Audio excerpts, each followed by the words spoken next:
Hi guys, welcome back to my YouTube channel. If you are new on this channel, consider subscribing. So yeah, finally I've got the time to make a sit down video and appreciate my new mic. If you haven't yet, finally got a new mic और I hope मेरी आवाज़ अब तो थोड़ी better आ रही होगी.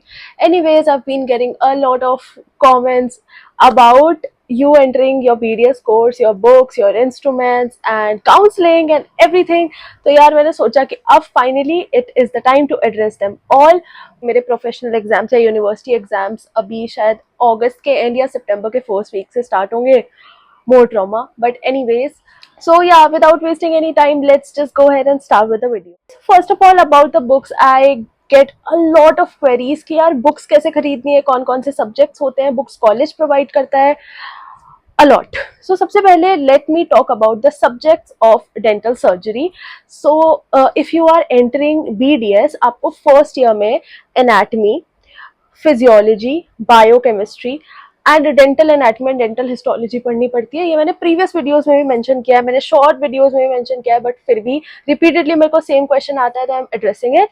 And in your second year आपको dental material, pharmacology, pathology and microbiology पढ़नी पड़ती है. In your third year you have to study general surgery, general medicine and oral pathology.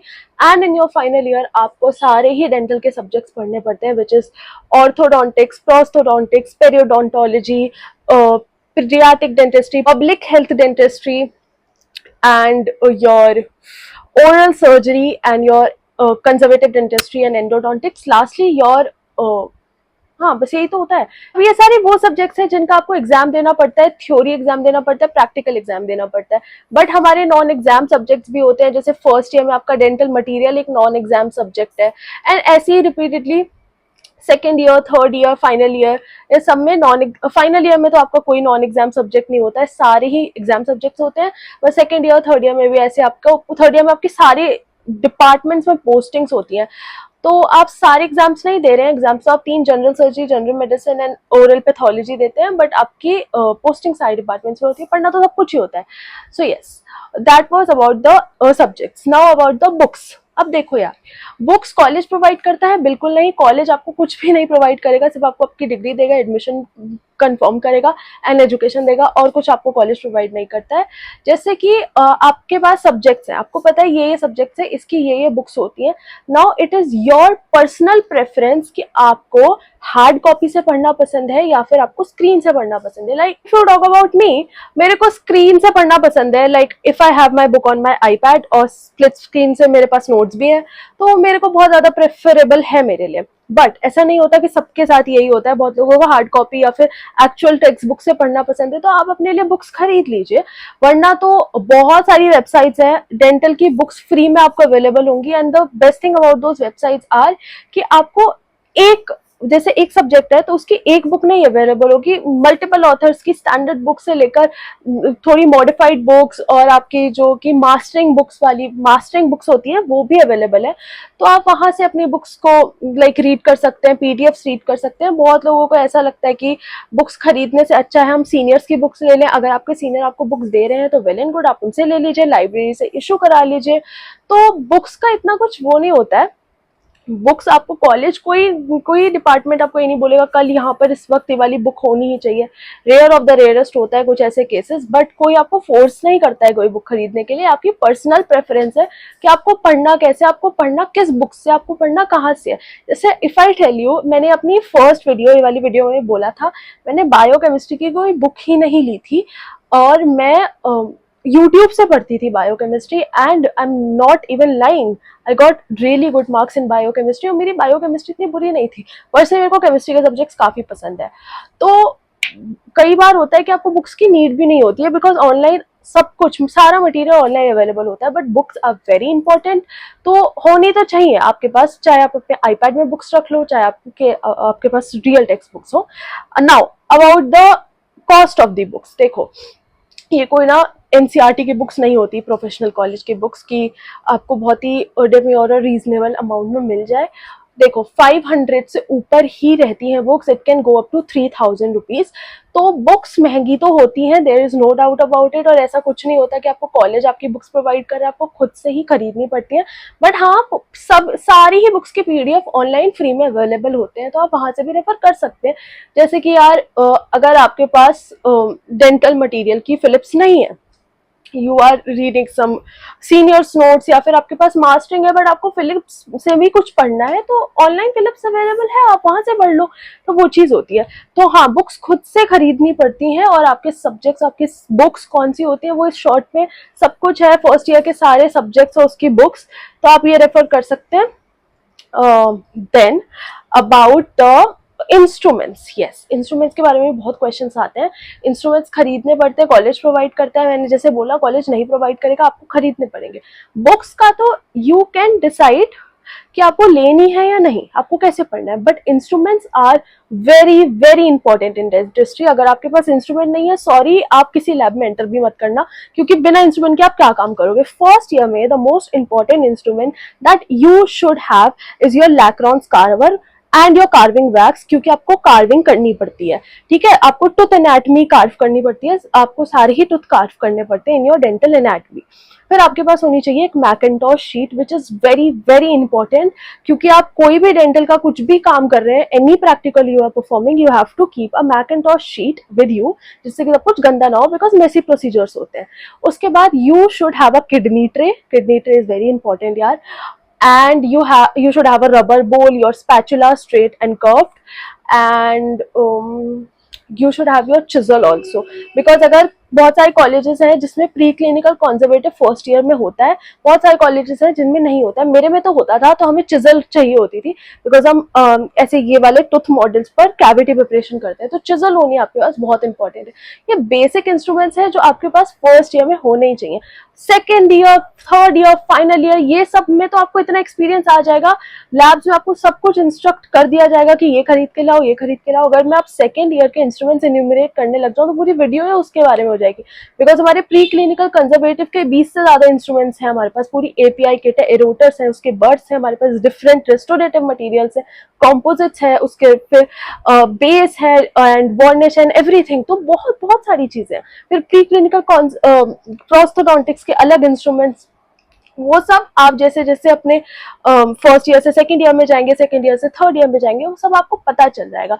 अभी तो अब अगर आप अभी तक कॉलेज ही एंटर नहीं किए हैं एंड फर्स्ट ईयर आप पूछ रहे हैं कि क्या लेना है क्या नहीं, तो एक ब्रीफ आइडिया है कि ये सब आप अपने कॉलेज स्टार्ट होने से पहले, अगर आपको पता है आप डेंटल कॉलेज में ही जा रहे हैं, तो आप खरीद लीजिए। बेसिक आप एनाटॉमी की एक जनरल हैंडबुक आती है, ये जरूर खरीद लेना, ये तो बहुत इंपॉर्टेंट बुक है, और इससे आपको एनाटॉमी का पूरा जिस्ट मिल जाएगा, आपको पता चल जाएगा कि आपको अपनी एनाटॉमी में पढ़ना क्या है, एंड ये बुक जरूर खरीद लेना। Now talking about the exams, अब एग्जाम्स के बारे में भी मुझसे बहुत क्वेश्चंस पूछे जाते हैं कि एग्जाम्स का पैटर्न क्या होता है, पास और फेल का क्राइटेरिया क्या होता है, बहुत सारी चीजें, तो चलो वो बताती हूँ। देखो यार, ये ना प्रोफेशनल डिग्री में आपका मिनिमम एग्रीगेट 50% होना चाहिए, तो आप एक एग्जाम को 50% के ऊपर ही पास करते हैं। अगर आपकी परसेंटेज या फिर आपके मार्क्स 50% से कम है तो आप फेल हो चुके हैं उस एग्जाम में। ये बेसिकली होता है, एंड ये एमबीबीएस और बीडीएस सबके लिए कॉमन है, एक ही बात है। तो अगर आपका 100 मार्क्स का एग्जाम है, अगर आपके 50 या 50 से ऊपर आ रहे हैं तो आप क्लियरली उस एग्जाम में पास है, बट अगर आपके 50 से कम है, लाइक 44 है, 42 है, तो आप फेल हो चुके हैं उस एग्जाम में। But now there are two things, failed and detained. Detained होते हैं जब आपके 25 या 25 से कम है। डिटेंशन का मतलब है, जैसे डिस्टेंशन और डिटेंशन होता है, ये वही चीज है। डिटेंशन का मतलब है आपकी उस एग्जाम में, बहुत लोगों को इस वर्ड का मतलब पता होगा, बैक आ गई, बैक आ जाती है, या फिर आपको वो रीअपियर करना पड़ता है उस एग्जाम के लिए by giving a certain amount of money as fine to reappear for the exam, जो कि हमारे कॉलेज में 2500 रुपीज है ईच सब्जेक्ट, ठीक है, for your terminal exams, not for your professional और यूनिवर्सिटी एग्जाम। अगर आप यूनिवर्सिटी एग्जाम में किसी पर्टिकुलर सब्जेक्ट में डिटेन हो चुके हैं तो आपको 50,000, हमारे कॉलेज में 50,000 and it can go up to 1 lakh rupees, multiple colleges, सब कुछ वेरी करता है। फॉर बीडीएस कोर्स ये होता है। तो कोशिश रहती है कि हम लोग 25 से तो ऊपर ही लाएं and to pass that exam 50 से above marks.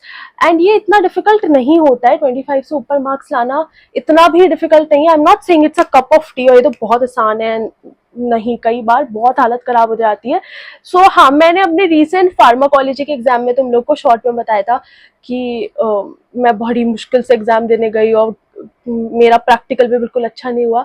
Touch wood guys, I have pass that exam, मैं पूरा क्लियर पास हो चुकी हूँ उस एग्जाम में, and I am so happy. And हाँ, मेरा ग्रैंड वाइवा ज़्यादा अच्छा नहीं हुआ जिस वजह से मेरे थ्योरी मार्क्स थोड़े कम हो गए, बट ऑल इन ऑल वो ठीक था और मेरे को ही लग रहा था कि नहीं वो बहुत बुरा हुआ, वो बहुत बुरा हुआ। सो यस, अभी एक बहुत इंपॉर्टेंट बात, ये तो हमारे एग्जाम्स का हो गया।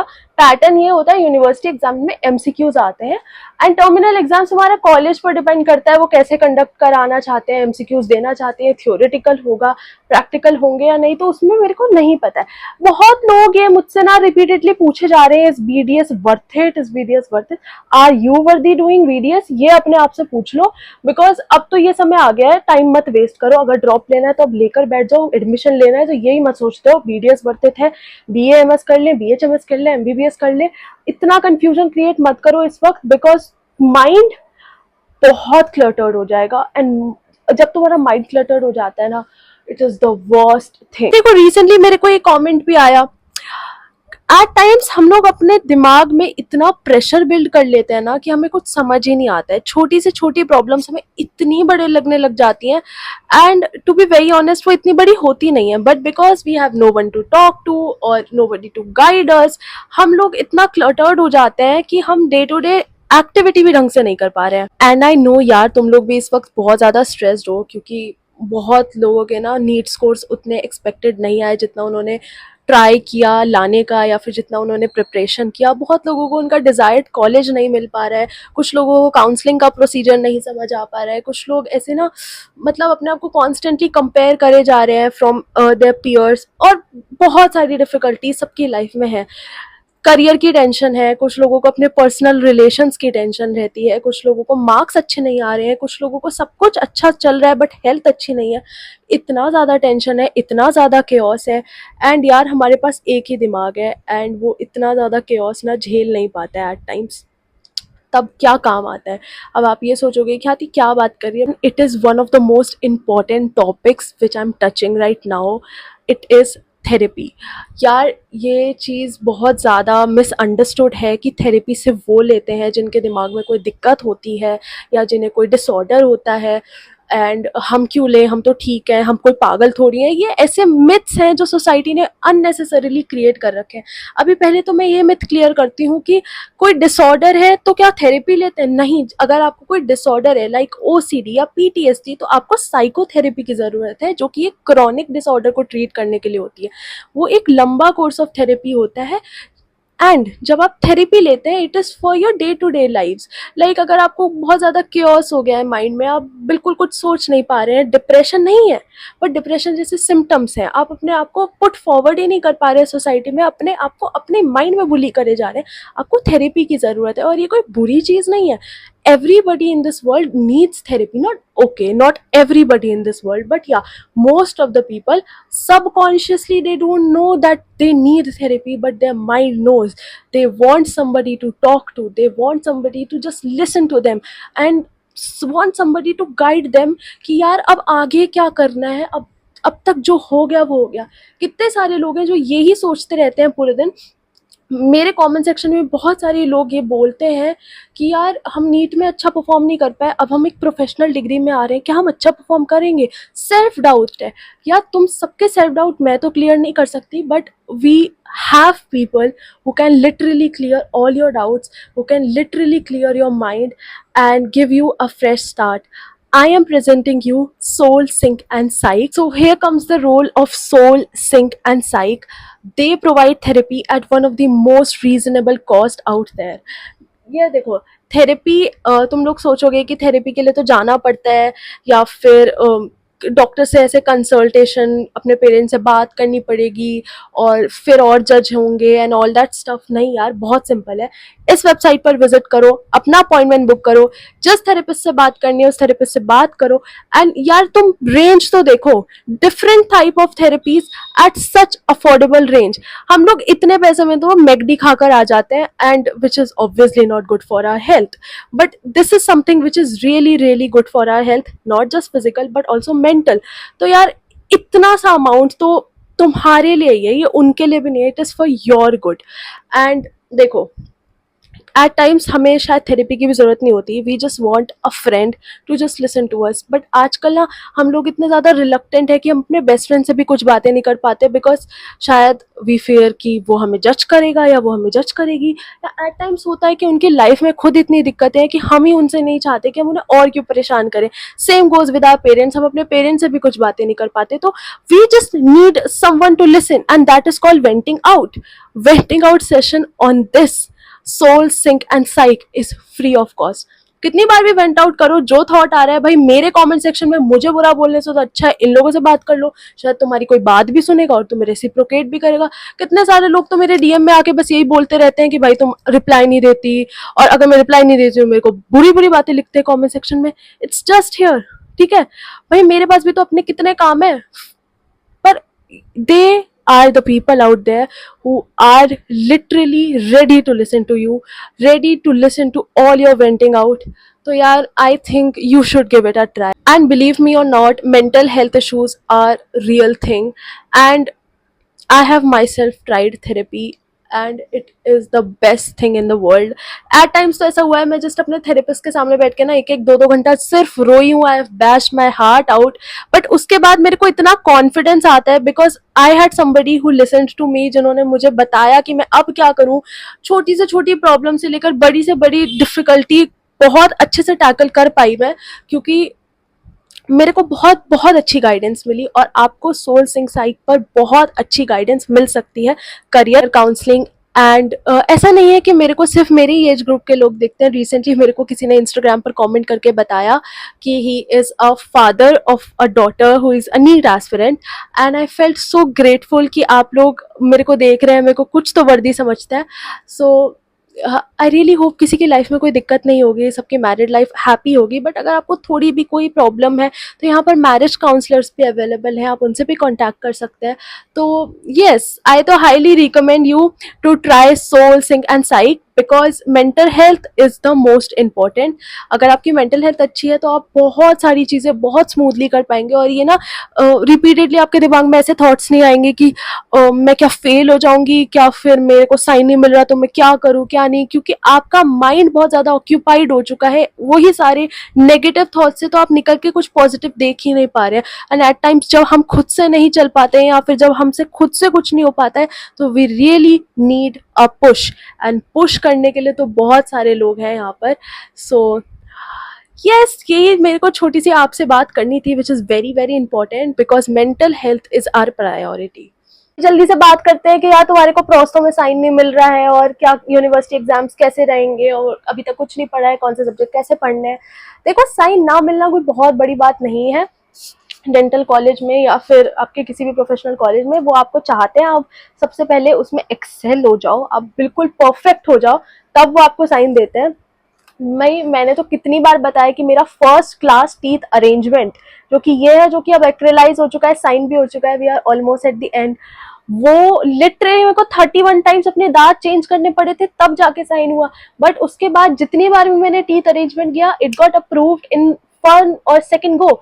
तो ये सिर्फ आपको पॉलिश करने के लिए, और कहीं भी कुछ नहीं बिगड़ता है, टेंशन बिल्कुल नहीं लेनी है। अल्टीमेटली आपको साइन मिलेगा, ऐसा नहीं होगा कि वो आपको सिर्फ आपके थोड़े कुछ ऑक्लूजन रिम्स की वजह से या कुछ इंप्रेशंस की वजह से आपको रोक देंगे और बोलेंगे कि नहीं हम आपको साइन ही नहीं दे रहे और अब बैठो फर्स्ट ईयर में। ऐसा नहीं होता है, rare of the rarest cases होते हैं ऐसे। बिल्कुल टेंशन नहीं लेनी, जस्ट कॉन्फिडेंटली अपना काम करते रहो। एक बार गलत होगा, दो बार गलत होगा, तीन बार गलत होगा, बट ऐसा थोड़ी हो सकता है कि कोई पूरे साल एक ही चीज गलत होती रहेगी, कभी तो सीखोगे। अगर चाहते हो सीखना तो तीसरी चौथी बार में आ जाती हैं चीजें। तो जस्ट अभी भी बहुत टाइम है यार, अभी कौन सा एंड आ रहा है, अभी तो यू हैव 2 to 3 months, या चलो एक महीना, एक महीना भी बहुत होता है, हफ्ता ही इनफ होता है कुछ भी सीखने के लिए। तो ट्राई करो, अपने टीचर को बताओ कि देखो साइन नहीं मिल रहा, उसका डायरेक्टली प्रोपोर्शनल है कि आप वो ठीक से नहीं कर पा रहे हो। उनको बताओ कि आप नहीं कर पा रहे हो, प्लीज एक्सप्लेन मी अगेन, या फिर try building good relations with your teachers. एक ऐसा रिलेशन जिसमें आप ट्रांसपेरेंटली बता सको कि सर मुझे नहीं समझ आ रहा है, मैम मेरे को नहीं समझ आ रहा है। पता है, एट टाइम्स मैं अपने प्रोफेसर के पास जाती हूँ, it's a very funny incident. हमारा कंजर्वेटिव में मैं कैविटी लेकर गई अपने प्रोफेसर के पास, एंड मेरे को उनसे बहुत डर लगता है। I am not gonna lie, मैं नाम नहीं लूंगी बिकॉज मेरे कॉलेज के बहुत सारे लोग मेरे को देखते हैं, बट मेरे को उनसे ना लेजिट बहुत डर लगता है, उतना ही डर जितना एट टाइम्स मुझे अपने पापा से लगता है। And he somewhat looks like my dad also, तो वो भी मेरे को थोड़ा उनके सामने वैसा रहता है। तो मैं उनके पास अपनी कैविटी जब भी लेकर जाती हूँ, मैं कुछ का कुछ बोल देती हूँ। लाइक मैं पूरा ना अपने सीट से लेकर प्रोफेसर टेबल तक रट के जाती हूँ, मेरे को ये बोलना है, मेरे को ऐसे दिखाना है, ऐसे दिखाना है। वहां जाके मैं पता नहीं सब कुछ फंबल कर देती हूँ, सब कुछ खराब। बट ही इज स्वीट, ऐसा नहीं है। तो एक बार उन्होंने मेरे को ऐसे भेज दिया कि नहीं नहीं गलत है। मैं गई, मैंने फिर से बनाया, उन्होंने मेरे को फिर से भेज दिया, और अब बिल्कुल ऐसे दिमाग खराब हो गया। एक मैं उनसे डरती इतना हो गया, उनके सामने मुझसे बोला नहीं जा रहा है। I had to gather this courage, और मेरे को उनसे बोलना ही पड़ा। एंड आई थिंक, मुझे नहीं पता कि उनसे ऐसा किसने कभी बोला होगा, उन्होंने मेरी कैविटी रिजेक्ट करी फॉर द थर्ड और fourth time in the class. और मैंने बोला सर मेरे को नहीं आ रहा है समझ। मैं लेजिट उनके सामने, आई वॉज इन टीयर्स, और मैंने लेजिट ऐसे बोला सर नहीं आ रहा है समझ, क्या करूं, मेरे को नहीं आ रहा है बनाना। एंड उन्होंने मेरे को पूरा एक्सप्लेन किया फिर कि ऐसे करो, नाउ चेंज द टूथ, ये इधर से कम होगा, उधर से कम होगा। एंड किड यू नॉट, उन्होंने मेरे को बहुत अच्छे से समझाया। एंड नेक्स्ट को जब मैं उनके पास कैविटी लेकर गई, ही एलिजिटली साइंड दैट, और उन्होंने मेरे को बोला भी आप कि अब ये बेटर है।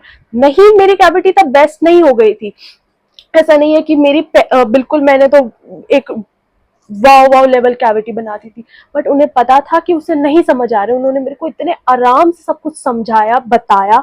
देन मैंने वो कैविटी फिर से बनाई, चाहे फिर उसमें मिस्टेक्स भी थी। उन्होंने उन्होंने ये कंसिडर किया कि हाँ इसने ट्राई करा है, इसने मुझसे और ट्रांसपेरेंटली बोल दिया कि उसे समझ नहीं आ रहा है, उसने हाथ खड़े कर दिए, सर ने मेरी हेल्प करी और साइन हो गया। तो ऐसा एक इंसिडेंट नहीं, बहुत सारे ऐसे इंसिडेंट्स हुए हैं। तो अपने टीचर्स से इतना मत डरो, बस ट्रांसपेरेंटली उन्हें बोलो तो यार, because professors out there are very sweet, बस हम ही उनसे डरते रहते हैं। बट ऐसा नहीं है कि रिस्पेक्ट ही मत करना, बहुत ज़्यादा रिस्पेक्ट तो उनकी करनी है। और पढ़ना कैसे वगैरह, पढ़ना रोज है, अब कैसे है वो तुम अपने हिसाब से डिसाइड करो। एक महीना बचा है, उसमें मैं तुम्हें क्या ही बताऊं। पीवाईक्यूज कर लो, मोस्टली एग्जाम्स पीवाईक्यूज में से ही आता है। एनाटमी के पीवाईक्यूज जितने हो सके उतने कर लो। लास्ट 5 years के सारे पीवाईक्यूज तो बिल्कुल ऐसे कि एक कॉपी बना लो, उसमें पीवाईक्यूज के आंसर हैं तुम्हारे, रोज बिना देखे देखकर उन्हें लिख रहे हो, तो शायद एक महीने में सब कुछ हो जाएगा। बाकी that was my video, and I hope मैंने काफ़ी सारी क्वेरीज तो तुम लोग की क्लियर कर दी होंगी। Do not forget to check out Soul Sync and Psych, and do let me know कि तुम्हें कैसा लगा and how are you feeling now. And thank you so much for watching this video, and I will see you in my next one. Bye bye.